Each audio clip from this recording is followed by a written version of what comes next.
women, black women, being personified in Luciferian mythology.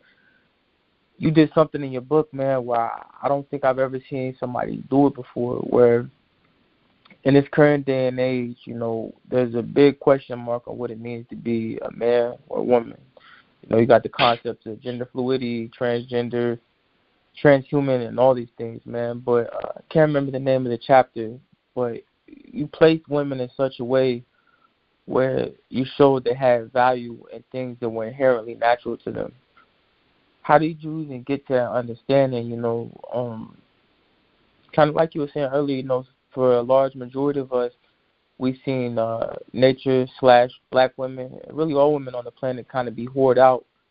And because them being whored out, not that it's natural, but has become so normalized, it's hard for us to conceive a woman of being worth in any other, in any other manner. You know, how did you even conceive a woman, you know, being significant in the way that you presented it? You see where I'm trying to go with this? Yeah, I kind of see where you're going with it. I'm going to answer that to the best of my knowledge based upon how I understand your inquiry. And if I am not addressing anything in particular, you can stop me and we can revisit it and go over it again. I look at all of that as being really reflective of a person's inability to find value in what they cannot control or own. It's a question of this idea of personal ownership and a question of only finding value in what you can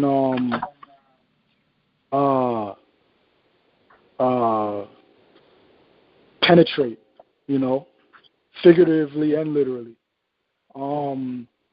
You know, just to make it examine it from like a more basic standpoint, you know, it is conceivable to me, and it is a part of my experience to be able to look at a woman across from me and recognize her value without me having the intention of having sex with her.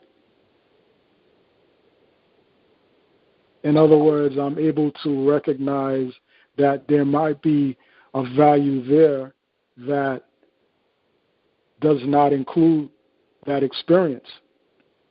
Now, I'm not coming at this from the standpoint of some type of ascetic monk who is, you know, dealing with, we'll transcend the flesh, and the flesh is, you know, something that takes us away from our spirituality, and we want to transcend that. Like, no, I'm not a Gnostic, a Western Gnostic, nor am I a Neoplatonic individual, which, you know, if we're talking about them, they're kind of like one and the same.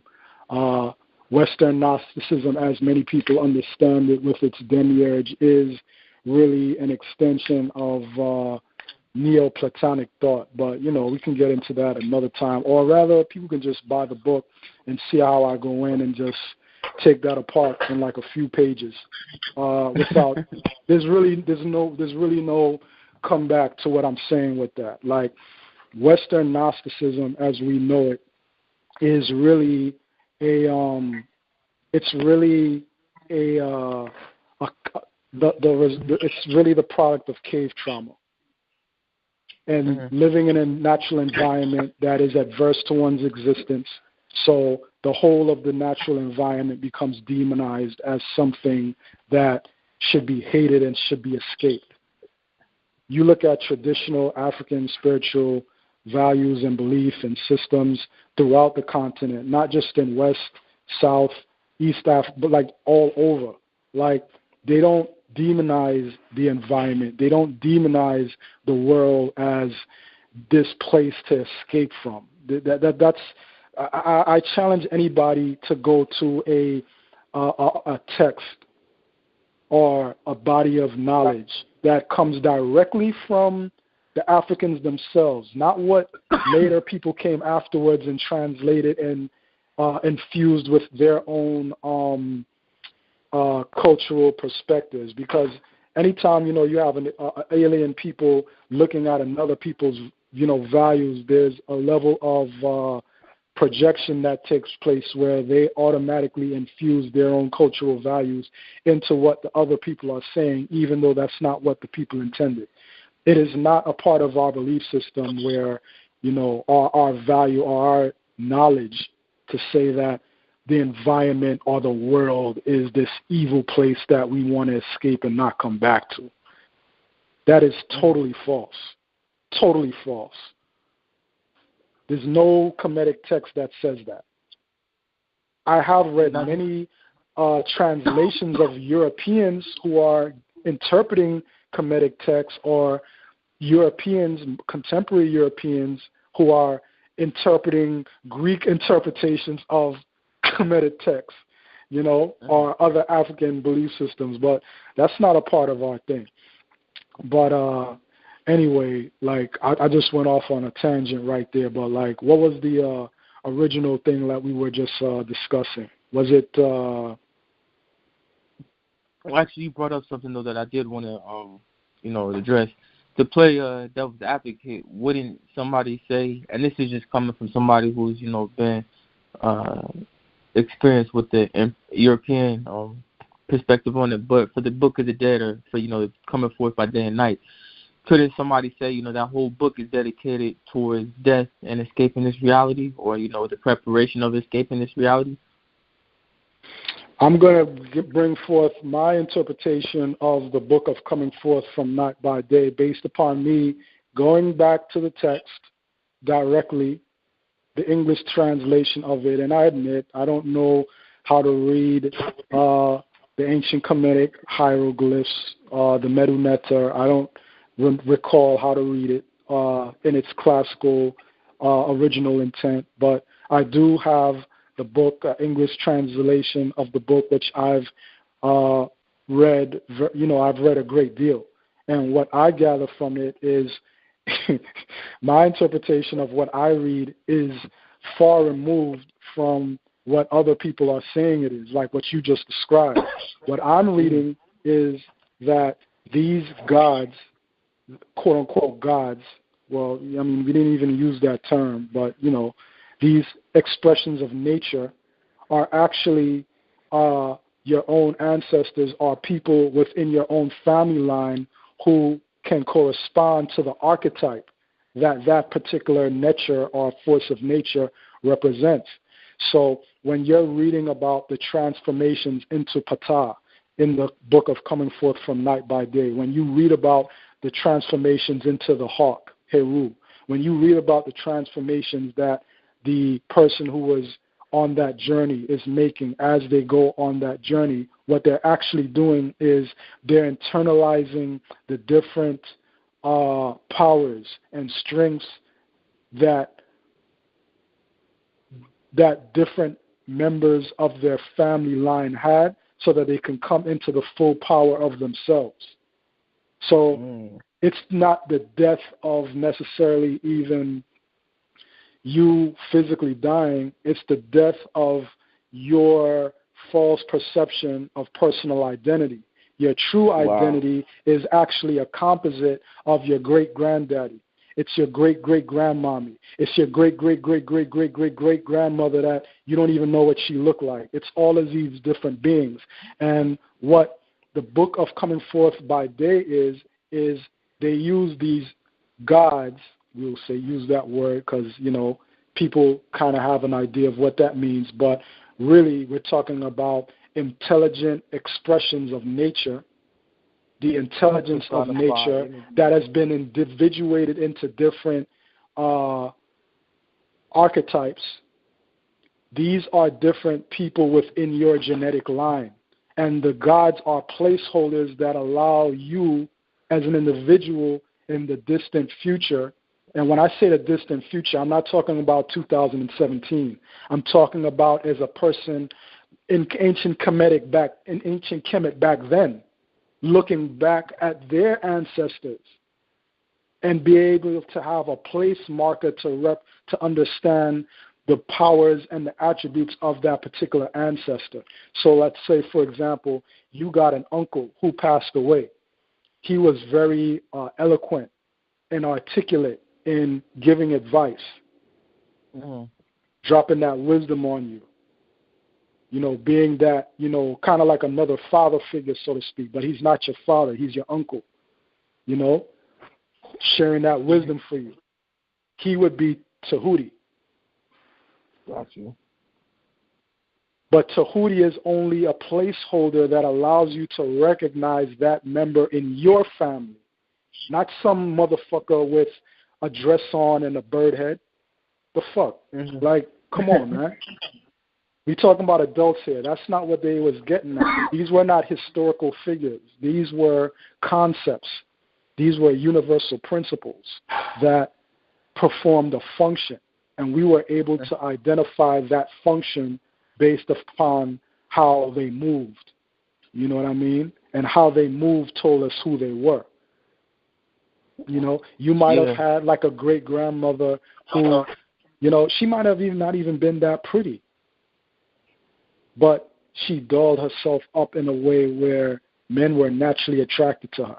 And she had just this quality that men liked. She wasn't like the greatest looker, but she had that. She had whatever it is. She had it.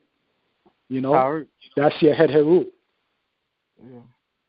And you got that grandmother or even your mother that, you know, she's a woman, but she has an intensity to her that even men are intimidated. They're kind of even afraid of her. Like men with balls, like they're still afraid of her. That's Sekhmet.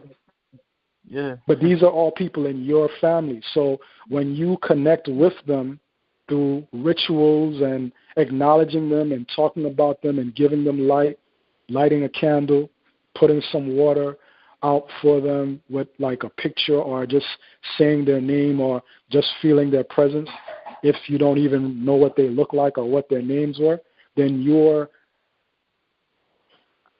reaching that point where you're able to tap into your power, because your identity is not just one person. You are the culmination of billions of people. It's powerful stuff. Because that's the amount of people that came before you. If you go all the way back to the very beginning. Just ancestors. And I remember you told me that before. No, I've never heard anybody say that about the book of coming forth from night by day. But it would take the person who wrote it possibly to really unlock the true meaning of it. Because I've never heard nobody in the conscious community say that. I've only heard people say what's been said, you know, which is what you described in your earlier question. I think if anybody really understands what I just said and they really think about it, what I said makes far more sense. No, 100, and it's making me think about how many other spiritual texts have I looked at with the eyes of they were talking about a literal physical death, because you know, you and I talked about some of my trials and tribulations, and I've talked to you about. But see, let me touch on something that goes back to the dangers of only understanding the text through the prism as it is refracted through the mind of a person who ain't even from that culture. We're looking at how white people, present and past, are interpreting these systems and these philosophical views, and we're filtering all of our knowledge from their minds, not realizing that if we go back to the primary sources, the actual text as the people left it, that we would be able to extract some shit that is far beyond anything that E.A. Wallace Budge could have ever extracted from it, far beyond anything that James Henry Breasted or anybody else who considered themselves some type of Egyptologist. You know, we're able to extract more from it from the English translation because but we're only able to do that if we have the psychology of the people who left those texts behind in the first place. Like, you can't reconcile Gnosticism, Western Gnosticism, with, you know, what ancient black people were thinking across the globe. You just can't do it. I mean, if you really want to get into it, the real custodians of true Gnosticism as it was originally intended is the Rastaman. That's the Gnostic. If you ain't on some Rasta shit where you're dealing with things from a standpoint of revering nature, revering the natural environment, having a love for humanity as a whole, and just living a simplistic life of, health and, just being a decent person, a loving person. That real Rastaman. I'm not just talking about somebody with dreadlocks, but a true Rastaman. That's the real Gnostic. Right. That other shit is bullshit. Because a Gnostic is a knower, and the only knower is the one who realizes that nature is on our side. It's not working against us. Yeah, man. The closest thing to the demiurge is the true God of the Catholic Church, which I talk about and explore in my book. But other than that, man, like saying, "Oh yeah, this world is, against us," bullshit. Right. And for the whole flat Earth crew, like the white man is not the one who taught us about the world being a spherical globe. You can read Golden Age of the Moor, the essay written by Wayne Chandler. Go to page 166 in the book. It tells you that teaching was that the world is an oblate sphere, that it's global, spherical in shape. That came from the Moors. And the Moors learned that from other black people who were in the area that we now call India. So what are we saying now? That the Moors are agents of the demiurge who are trying to get us tricked up and fooled into buying into this fake reality, the Matrix? Get the fuck out of here, man. Bullshit. Bullshit. I just gave a text that really shows where the reality of it comes from. Like, nature, this is what it is. This is the reality. This is the deific force. When you sit down and you eat some good food and you feel good inside, that's coming from the earth. It's coming from the planet.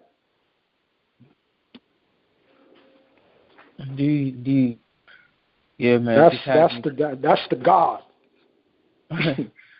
I would say it just has me thinking about... Or rather a reflection of that higher intelligence that we are expressions of in our own right.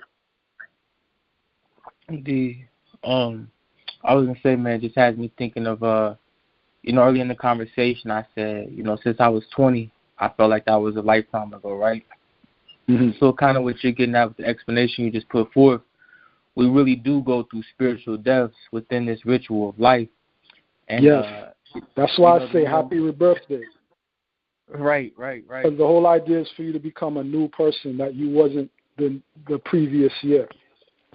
Indeed, man. And the more and more I think about revelations and stuff like that, I realize, and it's all the cliche things you hear people say, the knowledge itself is the most important knowledge you can have.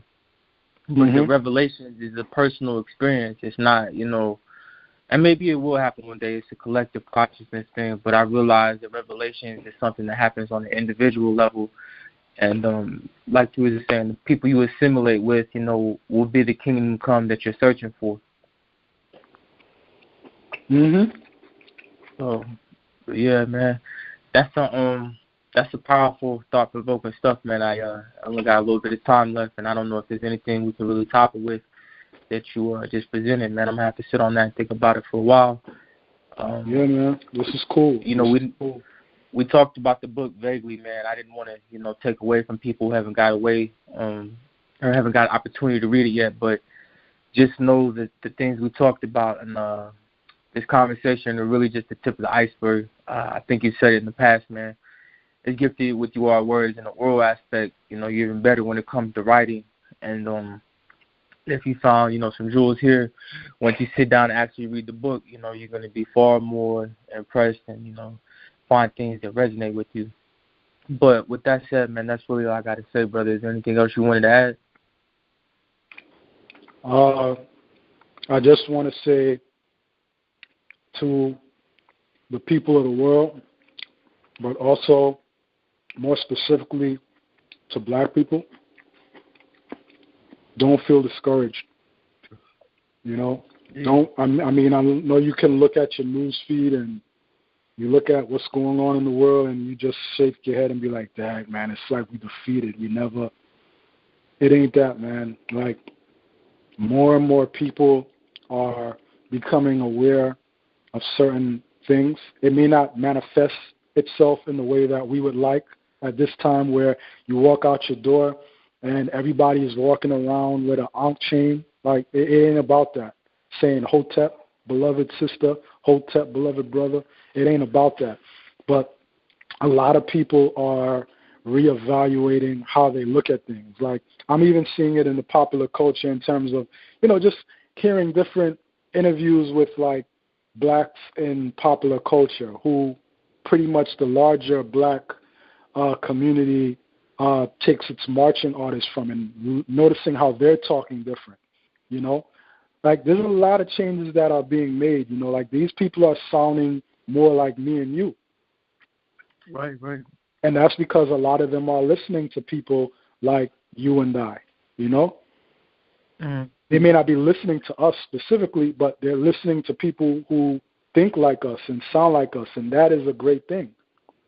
Because in them having a certain level of access to the world at large, having a certain stage, a platform, and then just speaking on things in a very basic way, like it still has an impact in a way of moving humanity forward. You know what I mean?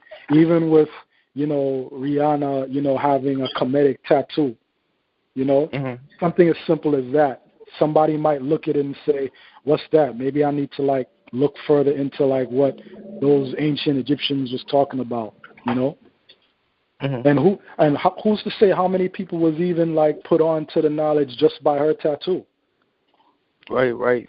You know what I mean? Like, we kind of, like, say things about celebrities and, this and that, but just look at everything within its proper context, and the work is being done, We went through a golden age, like in Ovid's Metamorphosis. Now, in Greek mythology, you have a book called Ovid's Metamorphosis, and it explores the different ages of humanity, or it references it in some respect.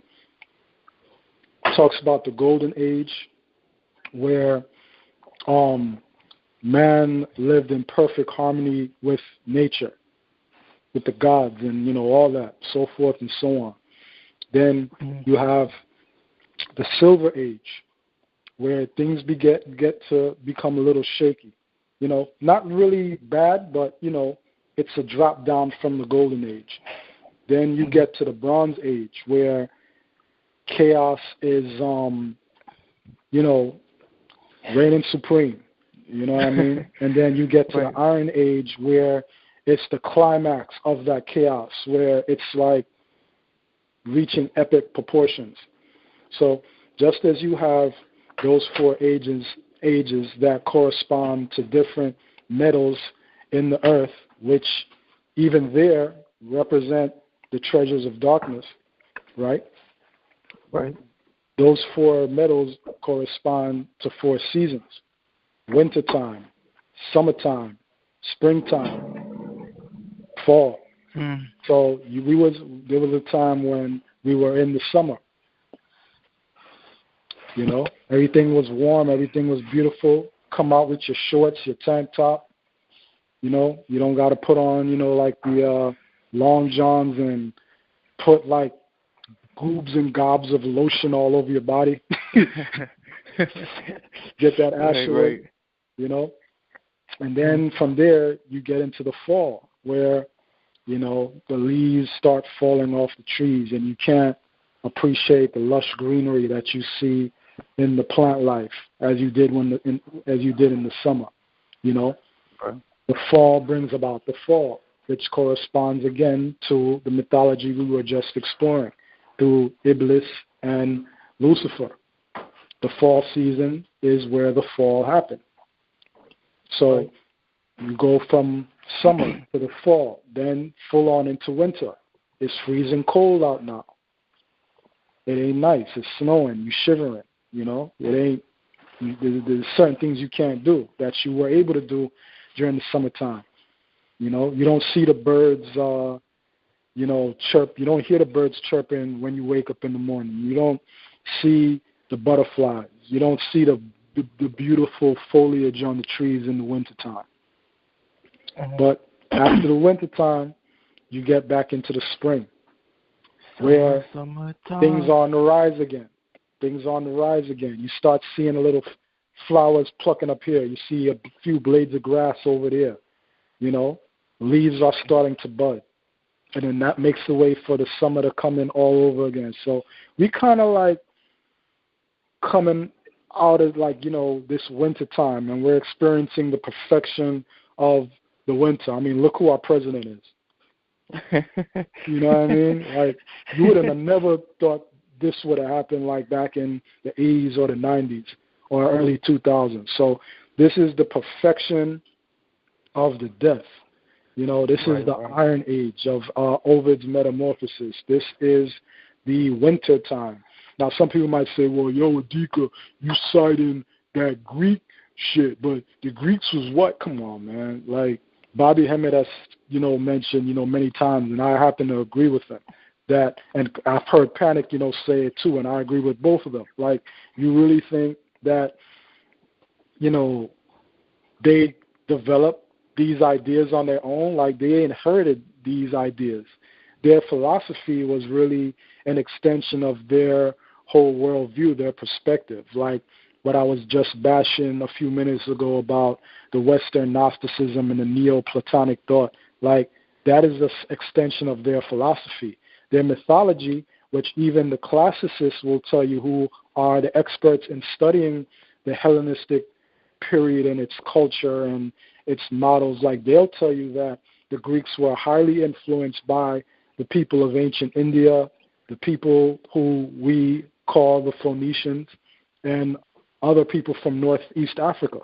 So to say that, oh, well, you talking about some Greek shit, like, study world history, like, I think really get into the roots of what things come from. So I'm citing that because there's truth in it. It doesn't matter who it comes from, there's truth in it, and it should be valued with knowledge of the fact that it didn't come from those people. Those were just the people who recorded it.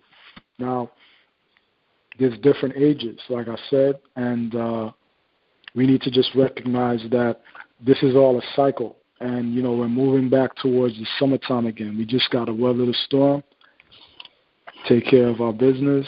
I know that's easier said than done because I go through my tough times. I'm sure you do too, and we all do. But you keep going, and then you look back and you be like, oh, shit, I've made some progress. Nigga, we made it. Yeah, exactly. So we just keep moving on that note, and it's all good. Indeed. If you could, man, people may not have it, share your information so they can know where to find you at. They can find the book at mindglowbooks.com. That's www.mindglowbooks.com.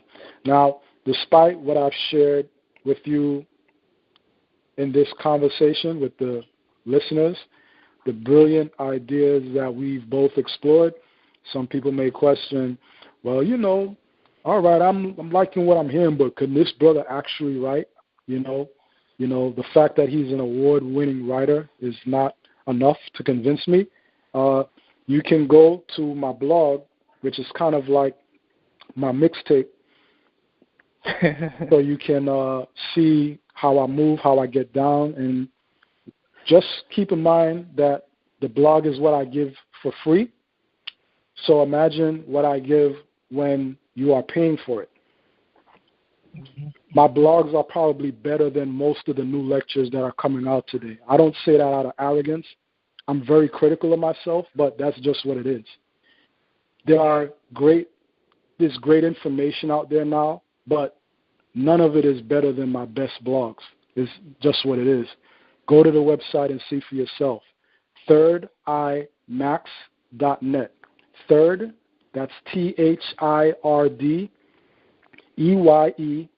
Max, MAX.net. That's my Mind Glow Media blog. Fire. Great information. I can verify that for sure. And it's not because I'm on it. Conveying original thoughts. I'm not parroting Phil Valentine. I'm not parroting Bobby Hemmett. I'm not parroting Delbert Blair. I'm not parroting Brother Panic. I'm not parroting A.A. Rashid. I'm not parroting Brother Azazel. I'm sure that there are many things that I've referred to that those other brothers have touched on, but when you read my work, you can clearly see that I am coming at it from my own perspective. You can feel it, you can see it. You know, there will be things that you'll see that you didn't see anywhere else. Just as there are things that I've mentioned and referenced in this conversation that you haven't heard anywhere else. It's just a continuation. So check that out. Get at me. I'm here.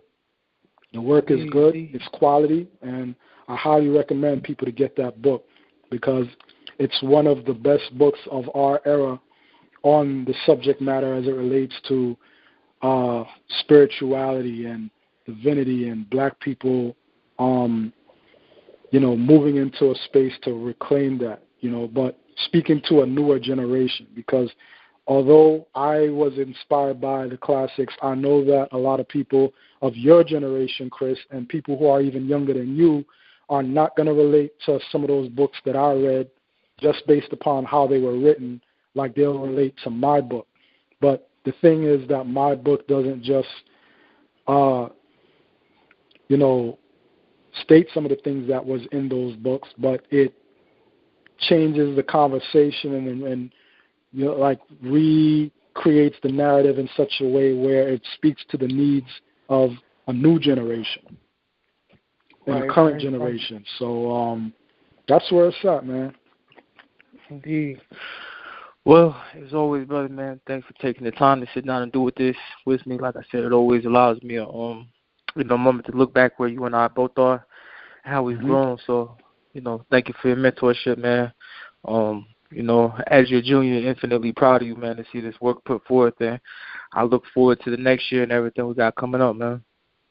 Yeah, bro, and thank you for being a teacher for me, somebody who I've learned from mostly by the question that you've asked, which have caused me to ask questions of myself. And in asking those questions, then it helps to move things forward. So steel sharpens steel is a real thing, So thank you. Indeed. Because I'm always a student, Indeed. Yep. Yeah. So there it is, people. Hope y'all enjoyed it. Like you say, King of the Fall Colloquial. Yeah. King of the Fall Colloquial 2017. Yeah.